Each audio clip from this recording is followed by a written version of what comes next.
لو رحت فرنسا وقررت تدخل متحف الإنسان هتلاقي جمجمة مكتوب تحتها بالفرنسية كلمة مجرم. يا ترى مين صاحب الجمجمة دي وايه حكايته وليه الفرنسيين بيقولوا عليه مجرم؟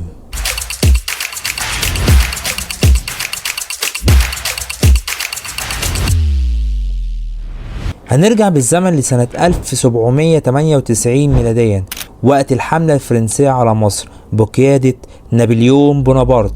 في البداية ادعى انه جاي ينشر الحضارة وبعت رسائل لشريف مكة ومشايخ الازهر بيقول فيها انه جاي ينصر الاسلام وانه حتى هدم الكنائس في اوروبا. لكن الحقيقة كانت عكس كده تماما. المصريين مصدقوش كلامه وبدأت ثورة القاهرة الأولى ضد الاحتلال الفرنسي، وساعتها الفرنسيين اتكشفوا على حقيقتهم. بعد الثورة بدأ الاحتلال الفرنسي يرتكب جرائم بشعة ضد المصريين، ومنها اقتحام الجامع الأزهر بالخيول وتدنيسه، قتل آلاف العلماء والمصريين في يوم واحد، هدم المساجد على رؤوس المصلين، اغتصاب الفتيات وقتل الأطفال الرضع قدام أمهاتهم. وفي وسط كل ده كان في بعض الخونة اللي تعاونوا مع الفرنسيين زي يعقوب حنا اللي شكل مجموعات لمساعدة المحتلين ضد أهل بلده.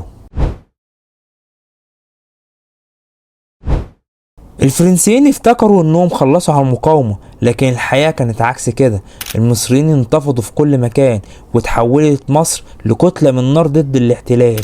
في الصعيد المصريين حاربوا بكل شجاعة ضد الفرنسيين، المماليك نفذوا هجمات سريعة على معسكراتهم، المجاهدين من الحجاز وسطوا مصر وانضموا للمقاومة.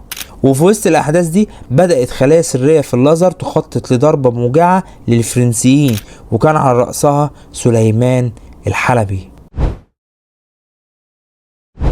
سليمان الحلبي كان شاب من مدينة حلب وجه مصر لطلب العلم في الأزهر.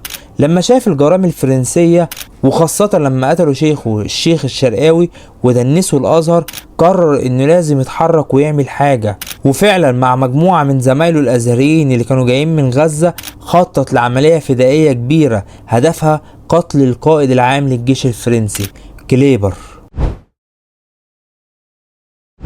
في يوم التنفيذ أخذ سليمان الحلبي الخنجر بتاعه وفضل مستني اللحظة المناسبة، ومجرد ما لقى الفرصة هجم عليه وطعنه لغاية لما مات. ونجح سليمان الحلبي في قتل كليبر، لكن للأسف تم القبض عليه بعدها.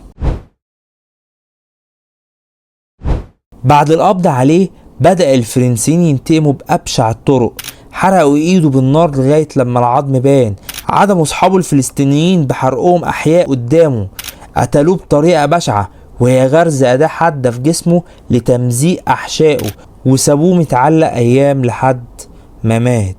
بعد تنفيذ حكم الإعدام أخدوا جمجمة سليمان الحلبي ونقلوها لفرنسا، وهناك تم عرضها في متحف الإنسان مكتوب تحتها كلمة مجرم. لكن السؤال الحقيقي هنا، ايه اللي يخلي شاب يخاطر بحياته عشان خاطر مصر وهي بلد مش بلده اصلا؟